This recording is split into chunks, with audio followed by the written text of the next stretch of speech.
Meanwhile, France and Germany have begun coordinating a European response amid renewed tensions over Greenland, after United States President Donald Trump once again raised the prospect of American control over the Arctic island. French Foreign Minister Jean-Noel Barrot confirmed that Paris is working closely with the European partners to prepare a collective response to any form of pressure or intimidation. He said that consultations are underway with Germany, Poland and other allies, stressing that Europe would not respond individually but as a united bloc.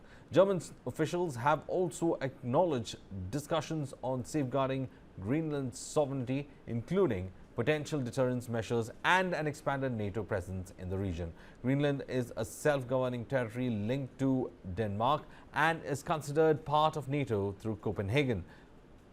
European leaders have reiterated that the island's security must be protected collectively and full of respect for the will of its people. The renewed European pushback follows active discussions within the Trump administration about a possible U.S. purchase of Greenland. The White House has confirmed that such talks are ongoing, describing Greenland as strategically vital due to location in the Arctic, growing geopolitical competition and access to critical minerals. The officials have maintained that diplomacy remains the preferred approach while also keeping other options under review. President Trump has said that the controlling Greenland would strengthen U.S. influence in the Arctic and help counter Russian and Chinese activities, even as reaffirmed America's NATO alliance. Well, that's something that's currently being actively discussed by the president and his national security team. And I would point out that the acquisition of Greenland by the United States is not a new idea. This is something that presidents dating back to the 1800s have said is advantageous for America's national security.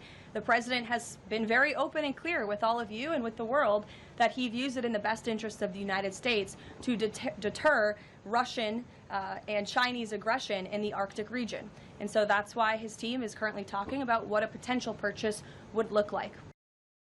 Now, the issue has also triggered concern on Capitol Hill. U.S. lawmakers have warned that any attempt to seize occupy Greenland using military force would be illegal without explicit congressional authorization. Legislators have cautioned military officials against following orders that bypass constitutional limits, drawing a clear line between executive ambition and legislative authority.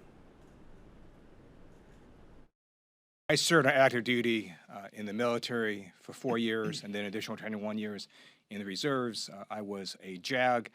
There is absolutely no legal justification whatsoever to use military force against a NATO ally, against Greenland. And if any military member, including the generals on down to enlisted members, if any of them participate in the use of military force against Greenland without congressional authorization, they are following illegal orders. That's simply a fact. Intensify across the Atlantic, Greenland has emerged as a new flashpoint, testing NATO unity, international law, and the balance of power in the Arctic.